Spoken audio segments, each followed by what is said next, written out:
surah Al-Jumu'ah ayat 2. A'udzu billahi minasy syaithanir rajim. Bismillahirrahmanirrahim.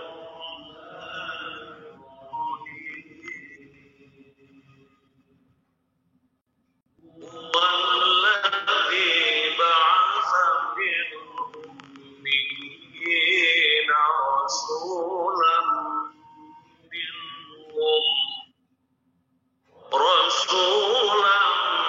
minhum yatlu alaihim ayatihi wa yuzakkihim wa yu'allimuhumul kitaba wal hikmah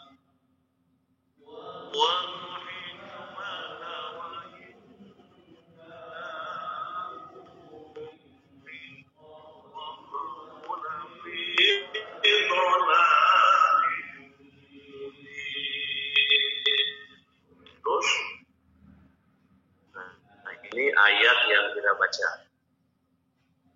Ayatnya yang kita baca sampai di dolalil mubin. Masih ada kesananya itu. Kita makna kemerdekaan. Nah, tadi videonya ada kemerdekaan. Istilah kemerdekaan dalam bahasa Arab disebut al-istiqlal. Kalau kata-kata al-istiqlal ini kan sudah jadi familiar bahasa di telinga kita. Kalau kita ke Jakarta, kita sholat di Masjid Istiqlal. Nama masjid di Indonesia yang dibangun di zaman Soekarno. Kalau kita salah ini ya, betul-betul ini memberikan satu makna istiqlal. Itu adalah nama masjid yang termewah, terhebat, dan terbesar. Mudah-mudahan ini bangsa Indonesia merasa bangga dengan Al-Istiqlal ini. Kenapa hidupnya selalu penuh dengan kemerdekaan.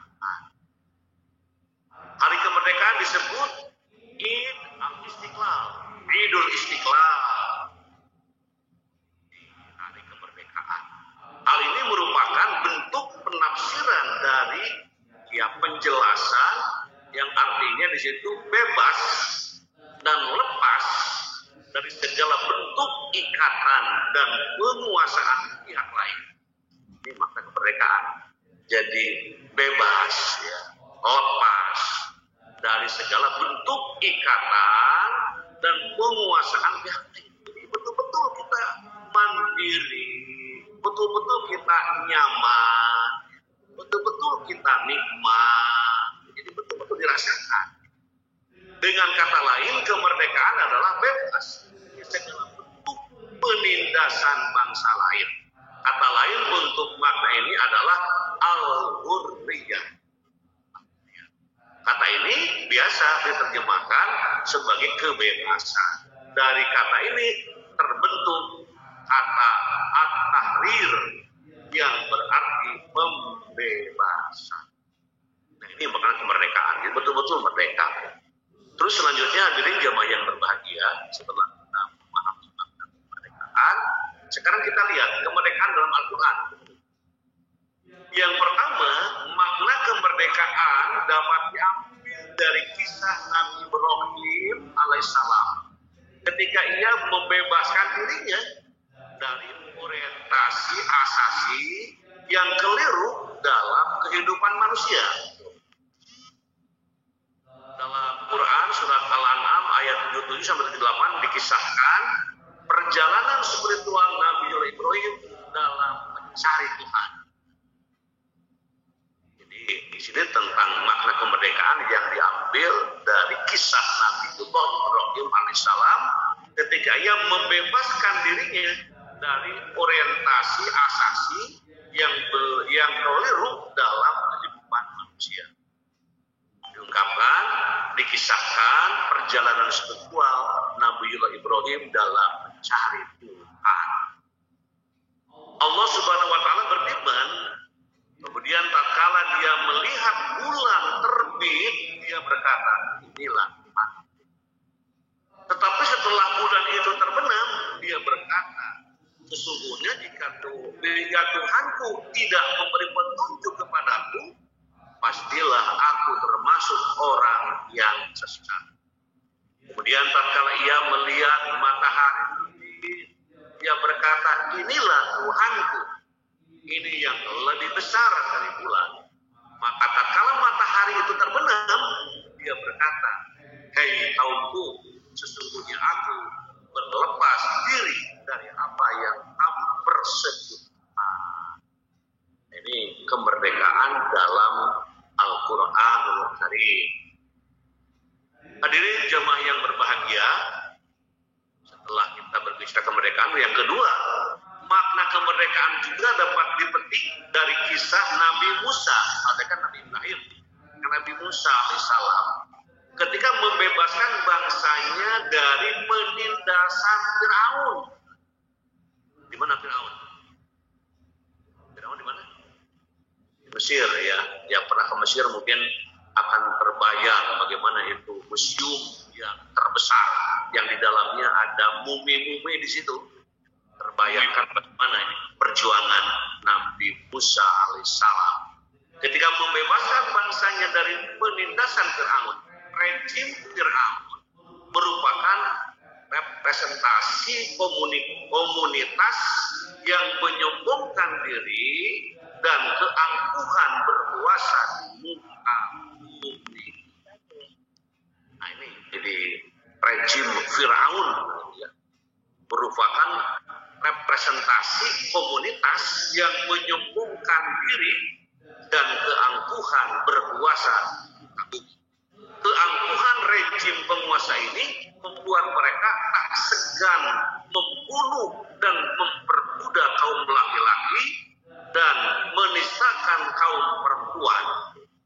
Keangkuhan inilah yang mendorong Nabi Musa tergerak memimpin bangsanya untuk membebaskan diri dari penindasan dan akhirnya meraih kemerdekaan sebagai bangsa yang mulia dan bermartabat. Ini yang dialami oleh Nabi Musa alaihissalam. Kemudian selanjutnya hadirin jamaah yang berbahagia, kita melihat juga kemerdekaan ini dalam Al-Quran. Ini kemerdekaan dalam Al-Quran. Wa idnajjainakum min ali fir'auna yasu'unakum su'al 'adzab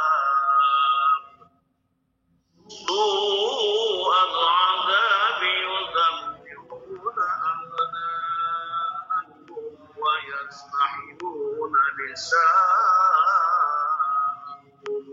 wa fi dhalikum bala'un min rabbikum 'azim.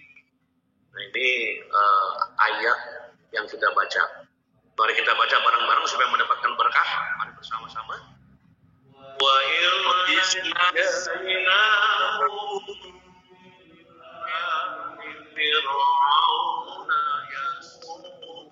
Anakum su'al 'adzab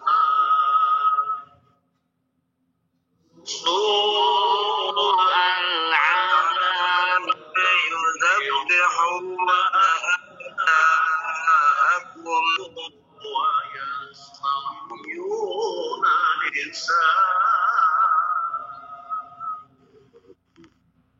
wa fi dhalikum bala'un min rabbikum 'azim.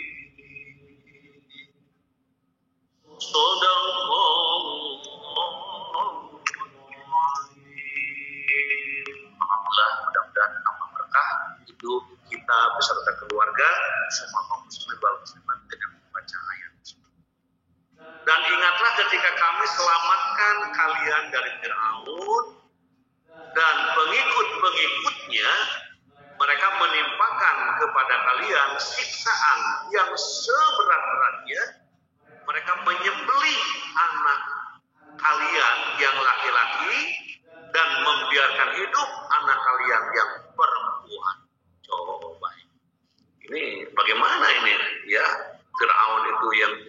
bersikap sifat seperti itu. Dan pada yang demikian itu terdapat cobaan-cobaan yang besar dari Tuhan. Ya Allah menggambarkan bagaimana keganasan ataupun ya itulah Firaun dengan segala aturan-aturannya, mereka untuk menyembelih anak kalian yang laki-laki dan membiarkan hidup anak kalian yang perempuan. Dan pada yang demikian itu terdapat cobaan-cobaan yang besar dari Tuhan. Hadirin jamaah yang berbahagia, selanjutnya kemerdekaan dalam yang ketiga. Tadi kan yang satu, Nabi siapa?